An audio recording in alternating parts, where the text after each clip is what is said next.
الحمدللہ وحدہ لا شریک لہ والصلاۃ والسلام علی من لا نبی بعدہ۔ پارہ نمبر 14۔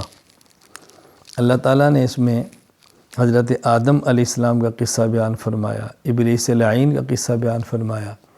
اللہ تعالیٰ نے آدم علیہ السلام کو دست قدرت سے پیدا فرمایا، روح کو ڈالا، ابلیس کو حکم دیا کہ سجدہ کر، ابلیس نے سجدے سے انکار کیا اور وجہ بیان کی کہ مجھے آپ نے آگ سے بنایا، آدم کو مٹی سے بنایا، آگ تو افضل ہوتی ہے۔ اللہ تعالیٰ نے اس کو رد فرما دیا، دفع ہو جا، نکل جا یہاں سے، تو قیامت تک کے لیے مردود ہے، نکال دیا۔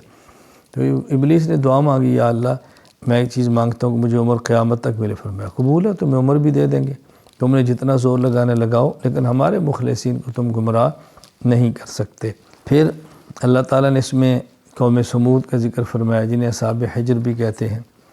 اللہ تعالیٰ نے یہاں مختصر سا اس واقعے کا ذکر کیا، قوم سمود کا تفصیل کے ساتھ نہیں بیان فرمایا، اور مقامات پر بھی اس کا اللہ کریم نے ذکر فرمایا ہے۔ یہ جو سورۃ الحجر ہے، اس کے آخر میں اللہ تعالیٰ نے بطور خاص سورۃ فاتحہ کا ذکر فرمایا، وَلَقَدْ آتَيْنَاكَ سَبْعًا مِّنَ الْمَثَانِِ وَالْقُرْآنَ الْعَظِيمِ، یعنی سورۃ الفاتحہ کو قرآن عظیم فرمایا۔ یہ ایک ایسی صورت ہے جس کی 7 آیات ہیں، اور اس کو بار بار تلاوت کیا جاتا ہے، یہ بات بھی سمجھائی۔ پھر بطور خاص یہ بات سمجھائی ہے کہ دیکھو اپنے نظریے پر جم جاؤ، اپنے نظریے پر ڈٹو، دنیا والوں کو دنیا دیکھ کر متاثر مت ہو۔ وَاعْبُدْ رَبَّكَ حَتَّىٰ يَأْتِيَكَ الْيَقِينُ، اور عبادت موت تک کرنی ہے، اپنے کام کے اندر لگا رہنا ہے، اپنے کام کو چھوڑنا نہیں ہے۔ عبادت احکام شریعت پہ عمل کرنا ہے، موت تک یہ ہماری ذمہ داری ہے۔ سورۃ النحل۔ النحل کہتے ہیں شہد کی مکھی کو، چونکہ اس صورت میں شہد کی مکھی کا ذکر ہے، اس لیے اس صورت کا نام ہی سورۃ النحل رکھ دیا گیا ہے۔ شہد کی مکھی کا اللہ تعالیٰ نے بڑی تفصیل سے تذکرہ فرمایا ہے۔ اس سے عبرتیں ہیں، نصیحتیں حاصل ہوتی ہیں، جس کا ہمیں بہت زیادہ خیال کرنا چاہیے۔ دیکھیں شہد کی مکھیوں کا آپس میں اتفاق ہوتا ہے، شہد کی مکھیوں کا ایک سردار ہوتا ہے، شہد کی مکھیاں ایک ترتیب سے چلتی ہیں، اپنے کام کے اندر مشغول رہتی ہیں، محنت کے ساتھ بہترین نتیجہ نکلتا ہے۔ تو یہ ساری نصیحتیں اس شہد کی مکھی کے اندر موجود ہیں۔ ایک ان کے آنے کا راستہ متعین ہے، اسی سے آتی ہیں، جانے کا راستہ متعین ہے، اسی سے جاتی ہیں۔ تو ہمیں بھی یہ بات اچھی طرح سمجھنی چاہیے۔ پھر شہد کے بارے میں بطور خاص کہ یہ شفا ہے امراض کے لیے، یہ ذہن نشین فرما لیں، شفا ضرور ہے، لیکن یہ پوچھ لینا چاہیے کسی ماہر سے کہ شہد کو کب استعمال کرنا ہے، کس چیز کے ساتھ کرنا ہے، تو پھر اس کا پورا فائدہ ہوتا ہے۔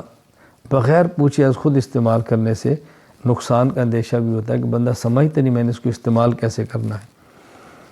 اللہ تعالیٰ نے اپنی نعمتوں کا ذکر فرمایا ہے کہ دیکھو ہم نے زمین پیدا کی ہے، اس کے اندر کیا کچھ ہے، نباتات ہے، غلے ہیں، معدنیات ہے، کتنی چیزیں ہیں، سمندر ہے، اس کے اندر سے مچھلیاں آتی ہیں، تازہ خوراک تم کھاتے ہو اور تجارت کرتے ہو، کشتیاں چلتی ہیں، یہ ہماری کتنی بڑی نعمتیں ہیں۔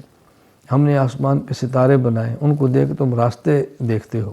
زمین مستقل نعمت ہے، سمندر مستقل نعمت ہے، شہد مستقل نعمت ہے، کشتیاں مستقل نعمت ہے، اور ستارے مستقل نعمت ہے۔ اتنی نعمتیں اللہ تعالیٰ نے عطا فرمائی ہیں، اور ہمیں سمجھایا کہ نعمتوں سے فائدہ حاصل کرو اور پھر نعمتوں پر اللہ تعالیٰ کا شکر ادا کرو۔ پھر اللہ تعالیٰ نے ایک ہی آیت میں بہترین بات تفصیل سے فرمائی، ان اللہ یأمر بالعدل والاحسان وایتاء ذی القربى وینہی عن الفحشاء والمنکر والبغی۔ اللہ تعالیٰ نے سمجھایا عدل کرو، انصاف کرو، احسان سے کام لو، رشتہ داری کا خیال کرو، فحش، منکر، بے حیائی، ان سے بچو، بغاوت سے بچو، اللہ کے باغی مت بنو، اللہ کے رسول کے باغی مت بنو، شیطانی کاموں سے بچو۔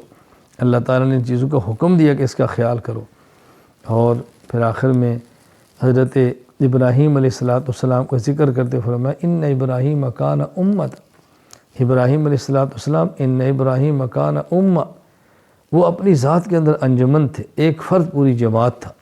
اور آج ابراہیم علیہ السلام کی محنت ہے کہ دیکھیں دنیا میں نظر آ رہی ہے، قربانیاں آپ نے دی ہیں، نام آج بھی زندہ ہے، کچھ وقت مشقت برداشت کی ہے، قیامت تک کے لیے اللہ پاک نے ان کے نام کو باقی رکھ دیا ہے۔ تو ہمیں حکم دیا ہے ان ابراہیم کان امہ قانتا للہ حنیفا، عبادت کرتے تھے، باطل سے رکھتے، مشرک نہیں تھے۔ پھر ہمیں حکم دیا گیا تم ابراہیم علیہ السلام کی ملت کی اتباع بھی کرو، یعنی اصول میں آپ ان کے ساتھ رہو۔